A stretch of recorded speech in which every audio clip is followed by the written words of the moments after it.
Hello, everyone. Well, Ukraine announced and Ukraine is proceeding.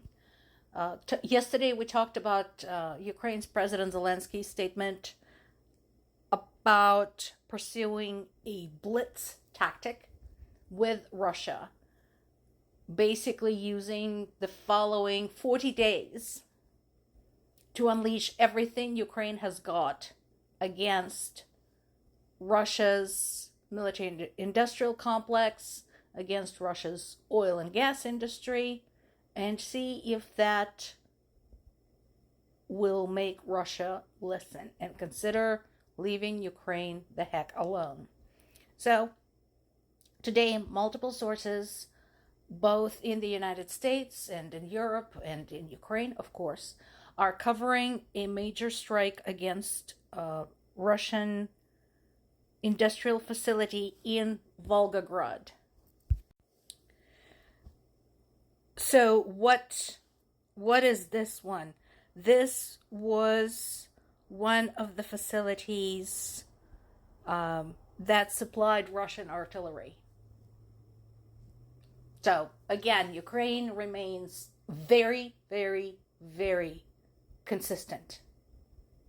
They are not targeting, for example, food manufacturing facilities. They're not targeting water purification plants. They're not targeting waste facilities.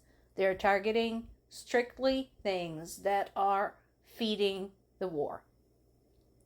Weapons manufacturers, weapons parts manufacturers, places that supply explosives, places that supply guidance systems for missiles, airplanes, and guide bombs, things like that. And once again, working hard to liberate the occupied territories, including Crimea.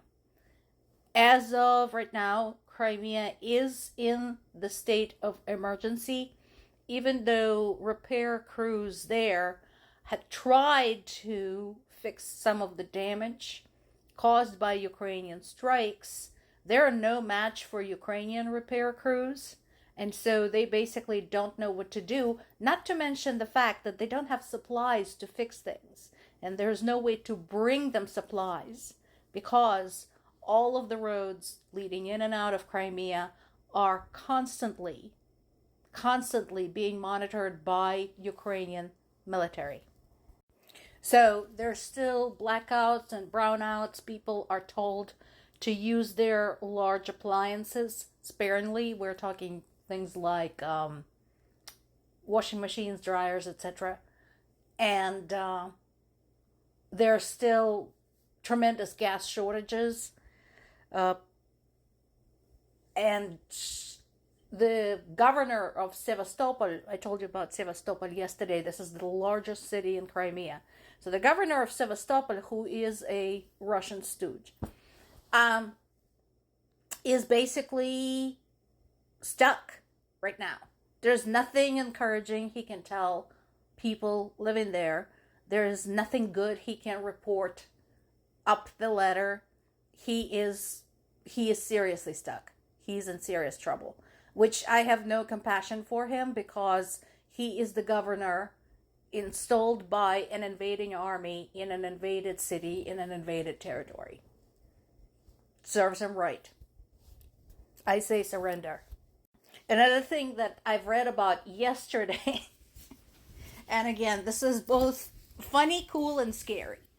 So, apparently, when first person view drones are monitoring Russian roads and they see a petroleum truck, what they do is they started landing on the roofs of other cars going in the same directions, letting them get the drone closer to the truck and then hitting the truck. Again, this is trolling level advanced wizard. Europe's and Ukrainian intelligence agencies are monitoring the chatter pertaining to potential threats to the Baltic states and or Poland by Russia. No surprise there. And again, the concern overall is that right now Putin is very much like a cornered animal. And the further this goes on, the longer this goes on, the more vicious he is becoming. Case in point, yesterday a Russian drone struck a minibus and killed 2 passengers. This is in Dnipropetrovsk. Another person was killed in the Sumy region. And in Dnipropetrovsk, 12 people were injured, including 2 children. So, I mean, it's like, again, Ukraine is defending itself, but they're making it so clear. They're so careful to stay as far away from civilian targets as possible.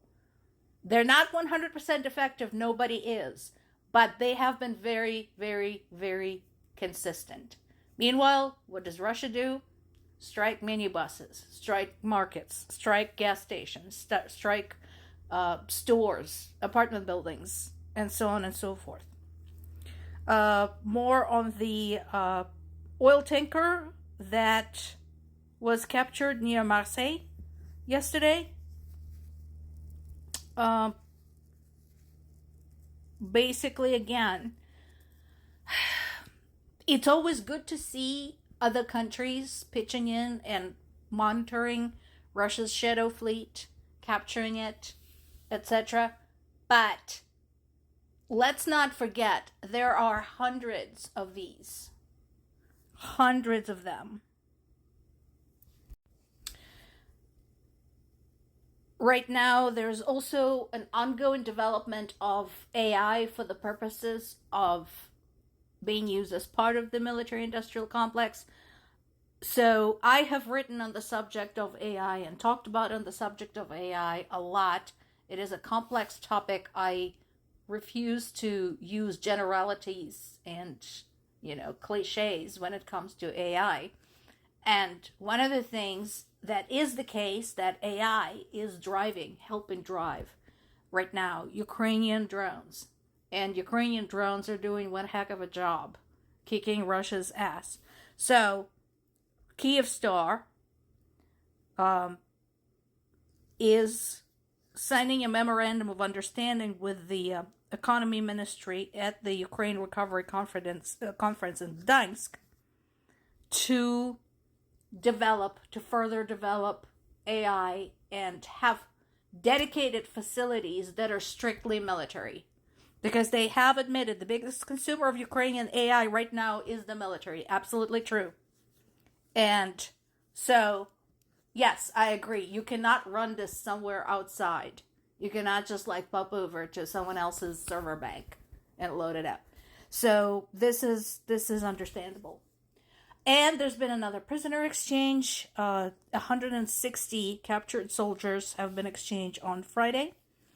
So again, this is probably the only ongoing sign of any kind of dialogue between Russia and Ukraine.